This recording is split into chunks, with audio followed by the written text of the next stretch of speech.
Hi guys, welcome to VN coaching classes. सपने सपने तो हर रोज़ हज़ारों लोग देखते हैं, पर उन्हें पूरा करने की ज़िद होनी चाहिए। सो गाइस, अब स्टार्ट करते हैं हमारा पार्ट 2। ठीक है।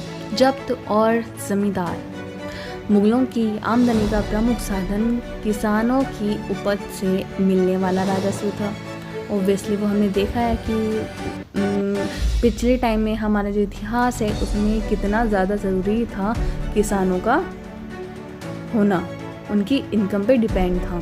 ठीक है। अधिकतर स्थानों पर किसान ग्रामीण कुलीनों, मतलब जो वहाँ के सरदार वगैरह होते थे ना, उनके हिसाब से उनकी हेल्प से टैक्स पे किया करते थे। और इम्पॉर्टेंट पॉइंट, समस्त मध्यस्थों के लिए, मतलब जो मीडिएटर्स होते थे, जो बीच के लोग होते थे, उनके लिए, चाहे वो स्थानीय ग्राम के मुखिया हो या फिर कोई भी शक्तिशाली सरदार हो, उनके लिए एक ही वर्ड यूज़ होता था, ज़मींदार। ठीक है, ज़मींदार। और यहाँ पर जिक्र हो रहा है अकबर के राजस्व मंत्री टोडरमल का। इम्पॉर्टेंट है, ये कभी कभी पूछ लिया जाता है। ने 10 साल की कालावधि के लिए कृषि की पैदावार, कीमतों और कृषि भूमि का सावधानी पूर्वक सर्वेक्षण किया, मतलब एनालिसिस किया उसको अच्छे से। इन आंकड़ों के आधार पर प्रत्येक फसल पर नकद के रूप में कर लगा दिया। ठीक है, नकद के रूप में कर लगा दिया। पहले क्या होता था कि जो उपज थी ना, वो उपज दी जाती थी। इन्होंने क्या किया कि वो जो भी टैक्स उपज के रूप में दिया जा रहा था, उसको उपज के रूप में ना लेके अब नकद कर दिया गया। ठीक। प्रत्येक सूबे या फिर प्रांत को राजस्व मंडलों में बांटा गया। ठीक है, एक मान लीजिए ये एक पूरा एरिया प्रांत तो बड़ा होता है टैक्स कलेक्ट करने के हिसाब से, तो उसको ना छोटे पार्ट्स में डिवाइड कर दिया ताकि टैक्स कलेक्शन में आसानी रहे। और प्रत्येक की हर फसल के लिए राजस्व दर की अलग अलग सूची बनाई गई। ठीक है, मतलब कि जो हर फसल होती है, मान लीजिए कोई धान, गेहूँ, जौ, चना, बाजरा, सब के लिए अलग अलग सूची बना दी गई कि भाई इस पे इतना इनकम टैक्स लगेगा। ठीक है। और इनकम टैक्स कलेक्ट करने की इस सिस्टम को बोला जाता था जब्त। ठीक है, आगे समझ ध्यान से। नहीं समझ आया तो आप इसको रिवाइंड करके देख लीजिएगा। यह है व्यवस्था उन स्थानों पर प्रचलित थी जहां मुगल प्रशासनिक अधिकारी भूमि का निरीक्षण कर सकते थे, निरीक्षण हो सकता था। ठीक है, और सावधानी पूर्वक उसका हिसाब भी रख सकते थे। बट ऐसा है ना, गुजरात और बंगाल जैसे एरियाज में पॉसिबल नहीं था। क्यों? क्योंकि जो गुजरात जैसा एरिया है वो तो सूखा पड़ा है, ड्राई स्टेट है। ठीक है, ड्राई रहता है। और जो बंगाल है वहाँ पे जब मन करे बाढ़ आ जाती है। ठीक। सो कुछ क्षेत्रों में ज़मींदार इतने शक्तिशाली होते थे कि मुगल प्रशासकों द्वारा शोषण किए जाने की स्थिति में वे विद्रोह कर सकते थे। कभी कभी एक ही जाति के ज़मींदार और किसान, ठीक है, एक ही जाति के ज़मींदार और किसान मुगल सत्ता के खिलाफ मिलकर विद्रोह भी कर देते थे। और 17वीं सदी के आखिर से ऐसे किसान विद्रोहों ने ही मुगल साम्राज्य के स्थायित्व को चुनौती दी। मतलब मुगल साम्राज्य जो था ना, उसको थोड़ा सा प्रॉब्लम कर दिया, उसको समेटने में, उसको समेट दिया। ठीक है। अकबरनामा और आईने अकबरी जी, इम्पोर्टेंट। अकबर ने क्या किया? अपने करीबी मित्र और दरबारी, वो फ्रेंड भी था और दरबारी भी था, कौन? अबुल फजल को आदेश दिया कि उसके शासनकाल का इतिहास लिखा जाए। ठीक। अबुल फजल ने यह इतिहास 3 शीर्षकों में लिखा, 3 जिल्दों में लिखा, जिसका शीर्षक है, जिसका टाइटल है अकबरनामा। इम्पोर्टेंट। पहली जिल्द में तो अकबर के पूर्वजों का बखान है कि भाई पूर्वज कैसे थे। दूसरे में अकबर का है कि भाई अकबर ने क्या किया। और तीसरी जिल्द आईने अकबरी है, इसमें अकबर के प्रशासन, घराना, सेना, राजस्व और इसमें किसमें? आईने अकबरी में अकबर के प्रशासन, घराना मतलब भाई किस घर से बिलोंग करता था, सेना, राजस्व और साम्राज्य के भूगोल का मतलब कहाँ कहाँ तक अकबर का साम्राज्य था, इसका ब्यौरा मिलता है। इसमें समकालीन भारत के लोगों की परंपराओं और संस्कृतियों का भी विस्तृत वर्णन है। मतलब कि अकबर के टाइम में अलग अलग जगहों पे अलग अलग लोग क्या क्या चीज़ फॉलो करते थे, क्या क्या परंपराएं वो मानते थे, इसके बारे में भी इसमें विस्तृत चर्चा है। आईने अकबरी का सबसे रोचक आयाम है विविध प्रकार की चीज़ों, फसलों, पैदावार, कीमतों, मजदूरी और राजस्व का सांख्यिकीय विवरण मतलब स्टैटिस्टिकल वे में इसको प्रेजेंट किया गया है, जैसे आज के टाइम में ये सब चीज़ें यूज़ की जाती है। अकबर की नीतियाँ, नज़दीक से एक नज़र। प्रशासन के मुख्य अभिलक्षण अकबर ने निर्धारित किए थे, ठीक है, और इनका विस्तृत वर्णन अबुल फजल की अकबरनामा विशेषकर आईने अकबरी में मिलता है। अबुल फजल की अकबरनामा आईने अकबरी में मिलता है, ठीक है। प्रशासन कैसे किया जाता है? अबुल फजल के अनुसार साम्राज्य कई प्रांतों में बटा हुआ था, जिन्हें क्या बोलते थे? सूबा।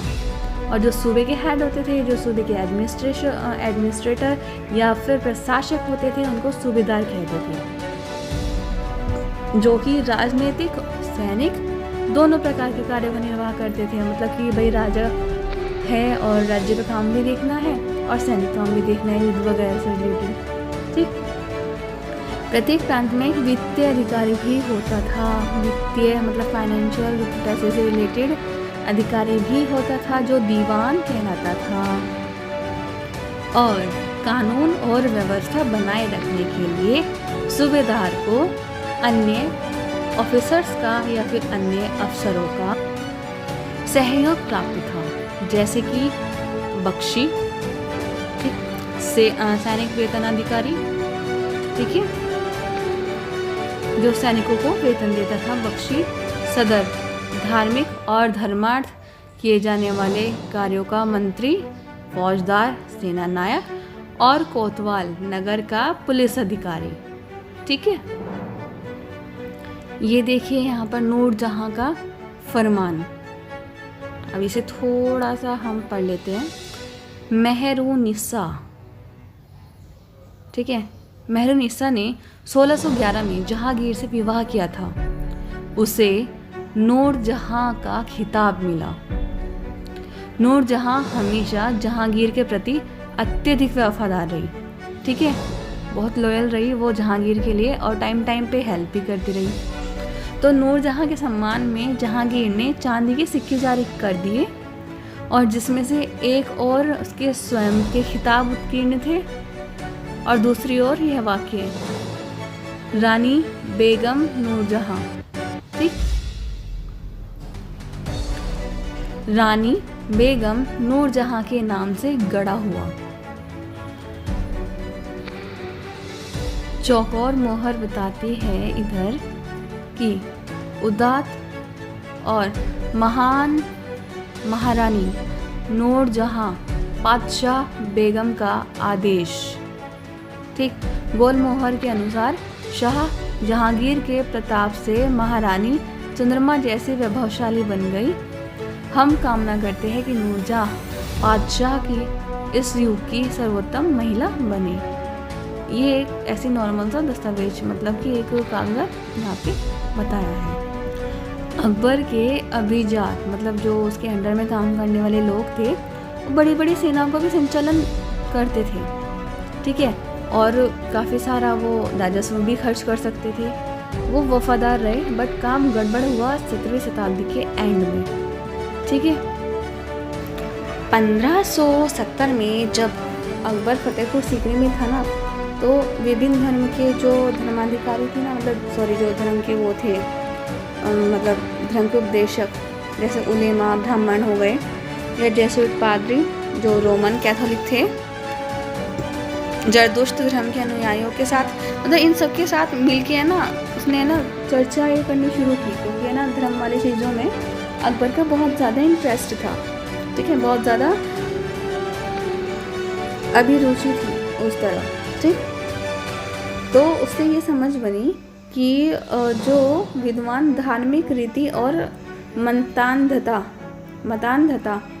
ठीक है, अभी हम पढ़ेंगे क्या है, परबल देते हैं ना, वे अक्सर कट्टरवादी होते हैं और ये प्रॉब्लम करती है प्रजा में, ठीक है। मतलब जैसे कि कोई ज़्यादा कट्टर हिंदू है, कट्टर मुस्लिम है, कट्टर ईसाई है या फिर कुछ भी हो, तो आपस में लड़ाई बच जाती है, आपस में सामंजस्य नहीं बैठ पाता। तो इससे अकबर ने क्या सोचा कि वो सुलह ए कुल या फिर सर्वत्र शांति वाली जो विचार है वो वाली नीतियाँ अपनाएं। और इसका जो सेंटर पॉइंट था, जो उसकी केंद्र बिंदु थी, वो थी नीति शास्त्र की एक व्यवस्था जो सर्वत्र लागू की जाती थी और इसमें केवल सच्चाई, न्याय और शांति पर ही बल दिया जाता था। तो अबुल फजल ने इसमें हेल्प की और आगे जाके जहांगीर और शाहजहां ने भी इसे अपना ही लिया जी। तो यहाँ पे वर्ड क्या है, मतान्धता, ऐसी व्याख्या या कथन जिसे अधिकार पूर्ण कहकर ये आशा की जाए कि उस पर कोई क्वेश्चन मार्क नहीं किया जाएगा, उस पर कोई प्रश्न नहीं उठाए जाएंगे और उसे आराम से स्वीकार कर लिया जाएगा। जहांगीर ने, कौन, अकबर का पुत्र सलीम जहांगीर, जिसने सुलह कुल की कुछ इस तरह से बताया कि ईश्वरीय अनुकंपा के विस्तृत आंचल में, अरे इसका मतलब ये है कि ऐसा विशाल साम्राज्य है जिसकी सीमाएं सिर्फ समुद्र ही निर्धारित कर सकते हैं। अभी समुद्र पे राज करना थोड़ा सा मुश्किल है ना, ज़मीन पे तो राज कर सकते हैं, ठीक है। और जो विरोधी धर्म के लोग भी थे वो भी एक ही जगह इकट्ठे होकर प्रार्थना करते थे। जैसे कि यहाँ पे क्या बताया गया है, यहाँ पे है शिया और सुन्नी, ठीक है, और ईसाई और यहूदी, इन लोगों के भी आपस में थोड़ा सा प्रॉब्लम रहती है और शिया और सुन्नी में भी थोड़ी सी प्रॉब्लम रहती है, ठीक है। सो उसने सुसंगत तरीके से सार्वत्रिक शांति के सिद्धांत का पालन किया, मतलब ये उसने बताया। मुगल साम्राज्य 17वीं शताब्दी में और उसके बाद मुगल साम्राज्य में प्रशासन और सैनिक कुशलता अच्छी थी, इस वजह से काफ़ी समृद्धि हुई, वाणिज्यिक समृद्धि, मतलब कॉमर्स वगैरह, commerce in the sense business, ठीक है। विदेशियों ने, जैसे इसने बताया कि मतलब बहुत धनी देश है, बट यहाँ पे ना जब लोग आए, उन्होंने लाइव देखा, तो उन्होंने क्या रियलाइज़ किया कि यहाँ पे इतनी प्रचुरता, मतलब इतना समृद्धि होने के बावजूद भी बहुत दरिद्र था, बहुत गरीबी थी। किस वजह से? सामाजिक असमानताओं की वजह से, ठीक है।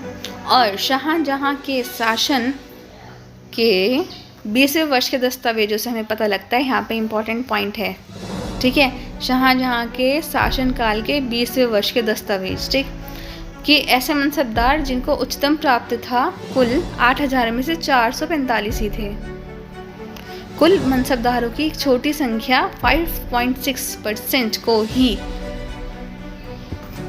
साम्राज्य के अनुमानित राजस्व का 61.5%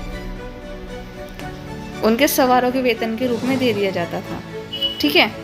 मतलब जो कुल मनसबदार थे ना, उसमें से जो 5.6% मनसबदार थे ना, उनको ही राजस्व का 61.5% पार्ट दे दिया जाता था। मुगल सम्राट और मनसबदार अपनी आय का बहुत बड़ा भाग वस्तुओं पे लगा देते थे, इससे शिल्पकारों और किसानों को प्रॉफिट होता था, बट जो प्राथमिक उत्पादक थे ना, किसान और शिल्पकार, उनको नहीं प्रॉफिट होता था। प्रॉफिट होता था ज़्यादा धनी किसान, शिल्पकारों के समूह और व्यापारी और महाजनों को, ठीक है। वरना जो गरीब थे उनको क्या था कि उत्पादन शक्ति बढ़ाने तक के लिए भी उनके पास है ना संसाधनों में औजार वगैरह वगैरह, मतलब कुछ भी नहीं ले सकते थे, मुश्किल से पेट भर जाए, यही गनीमत थी। मुगलों के कुलीन वर्ग के हाथों में बहुत धन और संसाधन थे, ठीक है, सोर्सेज बहुत थी, पैसा भी बहुत था, ठीक है। 17वीं सदी के अंत में, अंतिम वर्षों में वे बहुत अधिक पावरफुल बन गए, ठीक। जैसे जैसे वो लोग पावरफुल बने, वैसे वैसे नए वंश स्थापित होते चले गए, जैसे हैदराबाद और अवध, ठीक है। बट ये था कि हाँ, जो दिल्ली के मुग़ल सम्राट थे उनको स्वामी के रूप में मान्यता देते रहे। और 18वीं शताब्दी तक साम्राज्य के कई प्रांत अपनी स्वतंत्र राजनीतिक पहचान बना चुके थे। इसका मतलब ये है कि वो अब ये बोलने लगे थे कि हम मुग़ल साम्राज्य का हिस्सा नहीं हैं, हमारी खुद की एक पहचान है, हमारी खुद की एक सत्ता है, हमारा खुद का एक राज्य है। ठीक। 16वीं सदी में मुग़लों के समकालीन और भी राजा रानी थे भाई, और भी इलाकों में। अब ये थोड़ी है कि सिर्फ इंडिया में ही राजा थे, इंडिया में ही लोग थे, और भी दुनिया थी, वहाँ भी लोग थे। ठीक है। तो इसमें था इम्पोर्टेंट ऑटोमन तुर्की के सुल्तान सुलेमान 1520 से 1566। ठीक। उसका विस्तार कहाँ तक हुआ? यूरोप की हुआ, हंगरी को अपने अंदर में कर लिया, और बाद में ऑस्ट्रिया को भी। ठीक। फिर बगदाद और इराक को भी अपने हाथ में ले लिया। मोरक्को तक उत्तरी अफ्रीका का बहुत सा हिस्सा ओटोमन सत्ता को मानता था। मतलब ओटोमन सत्ता, मतलब जैसे यहाँ मुग़ल सत्ता है ना, वहाँ पे ओटोमन सत्ता बोली जाती थी। उसने मतलब सुलेमान ने ओटोमन नौसेना को दोबारा से बनाया, और पूर्वी भूमध्य सागर इलाकों पे इसकी मतलब पार की वजह से स्पेन के साथ इसकी प्रतिस्पर्धा हुई, मतलब कंपटीशन हुआ। ठीक।